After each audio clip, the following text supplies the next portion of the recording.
Hey, y'all. My name is James Ackerman. I'm the president and CEO of Prison Fellowship. I wore this suit because somebody told me that it was only 50 degrees outside today, so I don't have to deal with that one. At Prison Fellowship, we believe strongly that no one is beyond God's transformative power. Yes? That God has a plan for everybody's life. If you're here, God has a plan for your life. The only question is, are you willing to step into that plan? Yesterday, I had the pleasure of visiting one of Prison Fellowship's many academies, this one at Rikers Island. And I went there with the Deputy Commissioner of the Department of Corrections for New York City.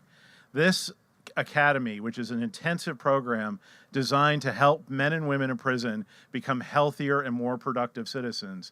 This academy is a bright, shining light in a dark place that is Rikers Island. It was really incredible to see. One of the guys that stood up is about 6'5", about this wide. He could have been a linebacker, and he stood up and shared his story. He took responsibility for the mistake he made. He owned it.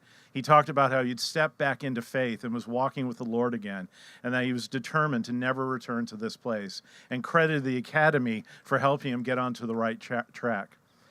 And this is really what the First Step Act is all about, right? Is introducing a more restorative approach to criminal justice. Yes, people are sent to prison to serve out a sentence, but let's make these prisons places of restoration and rehabilitation. Yeah. Is it not our responsibility and our elected leaders' responsibility to have people return from prison who are healthier and more productive? And what is that going to do? It's going to produce safer communities.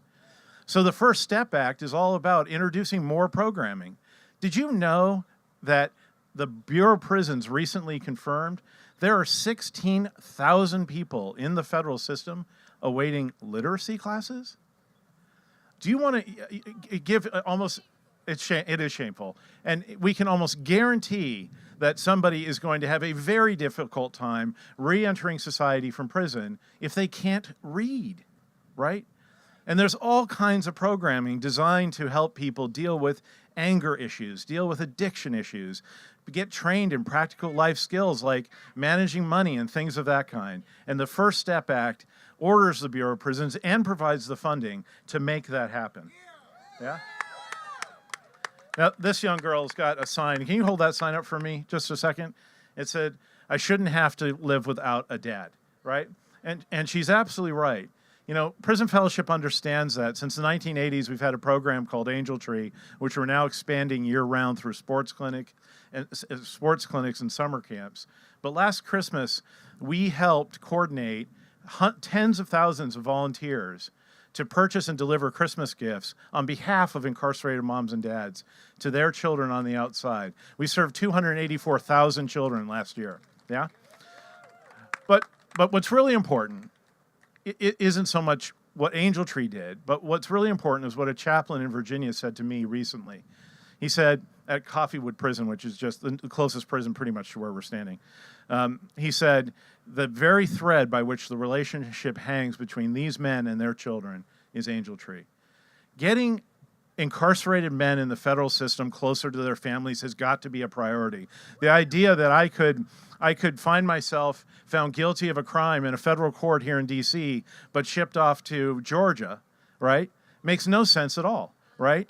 And the economic impact of a parent going away to prison, as many of you know, is disastrous. So you can hardly afford to buy airline tickets and go fly to see dad and all of those things. It's not possible. That's another part of the First Step Act. Let's get these men and women closer to their children so they can be in community with them.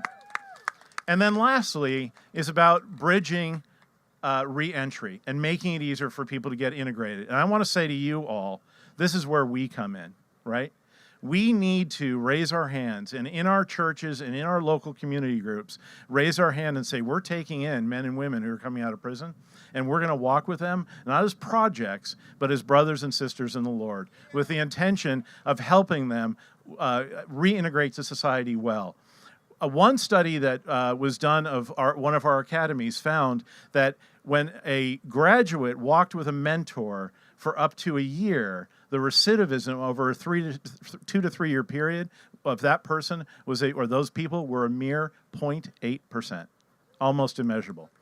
So let me wrap up by just saying we need action now, right? They've done their job, right?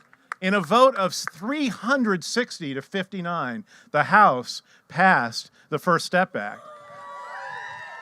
So they now need to do their job. And we have been in community with the White House over the course of the last year, and I can confirm to you the White House, from what we've been told, is supportive of the First Step Act. So if they get a bill signed, it goes to the White House over there. It goes to the White House, and we're going to have